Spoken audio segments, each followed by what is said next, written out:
A few.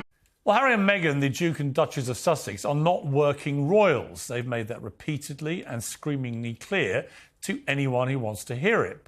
Wait for it. Podcasters, authors, influencers, jam sellers, sure. But they left us in no doubt when they left Britain and the royal family that their royal duties were done. No more flower shows on a wet Wednesday in Stoke.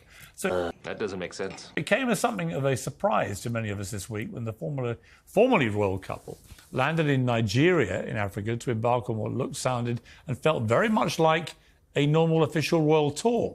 In fact, it ticked every single box on the royal tour clipboard. It was a lavish welcome ceremony, festooned in traditional decorations and attended by glad-handing local dignitaries. What do you mean by that? Photo opportunities at local schools and warm handshakes with beaming children. There was a visit to the state governor house with speeches and tributes from officials.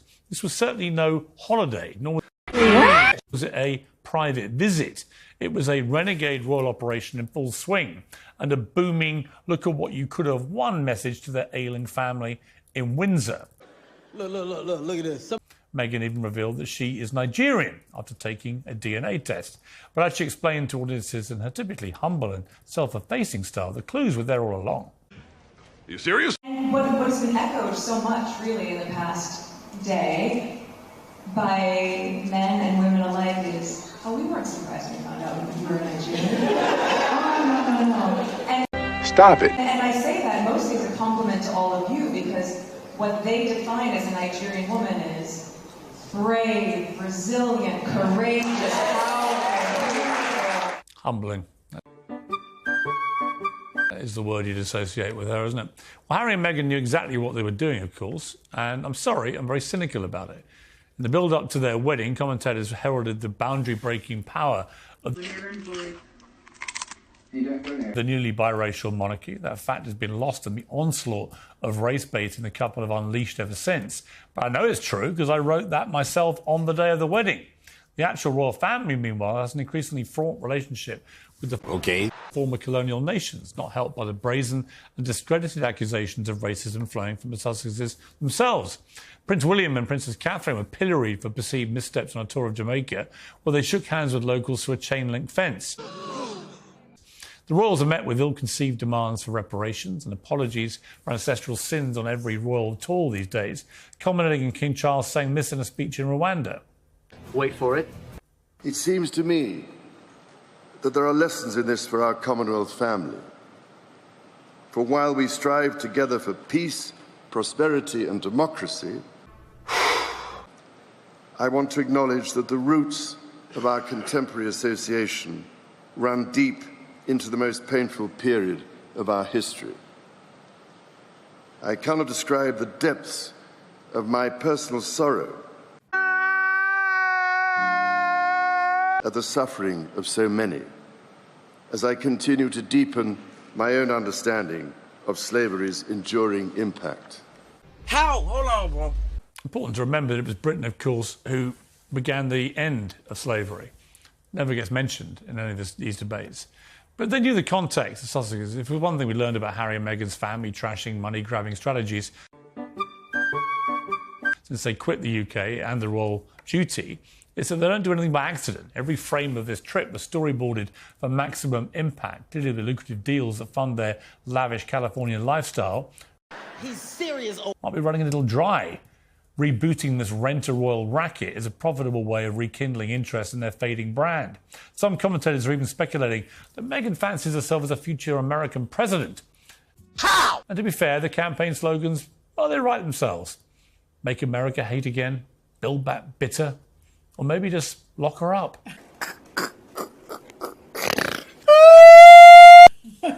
Well, join me to discuss all this, author and historian Tessa Dunlop, Laura Paula Rowan Adrian, royal editor Sarah Houston, and from Los Angeles, the royal commentator and the host of Kinsey Schofield Unfiltered, Kinsey Schofield. Welcome to all of you. All right, Sarah, let's start with you. I mean, I watched this stuff there on a peripheral level, perfectly successful trip. I'm sure they're thrilled. The real concern is that we now have two royal families. How? Hold on, bro. We have the official royal family, who represent the monarchy, and we have these two now pretending that they are another official arm of the royal family. There ain't room for two, is there?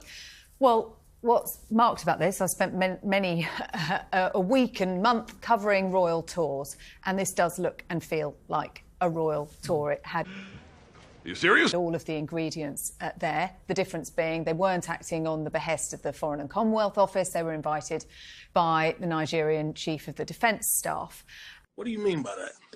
I don't have a massive problem with them going out to Nigeria to work around the Invictus Games. And actually, what Harry has done around the Invictus Games needs to be lauded and praised. Credit where credit is due. But Wait for it.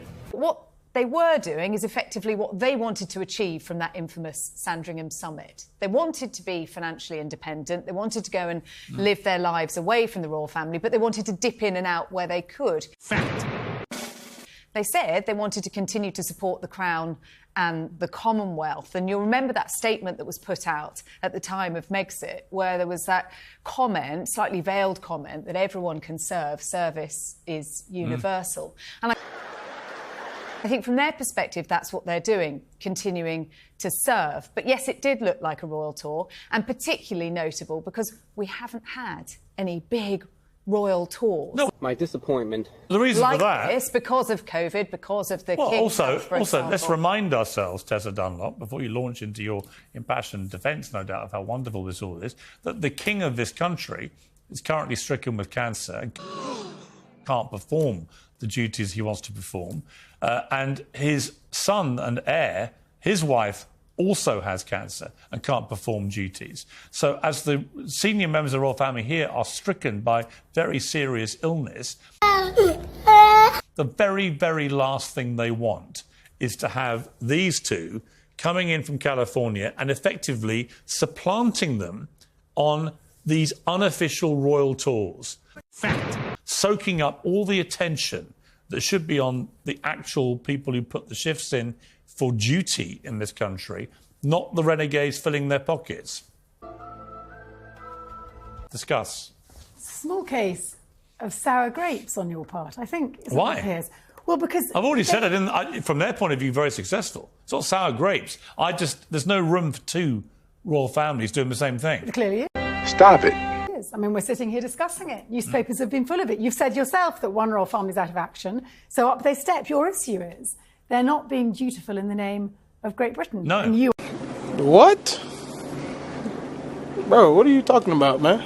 are a fiendish patriot, as we know, and a very proud... Hang on, no, it's because they've been given their titles by the British monarchy. They weren't given them by the Nigerian monarchy or the California monarchy.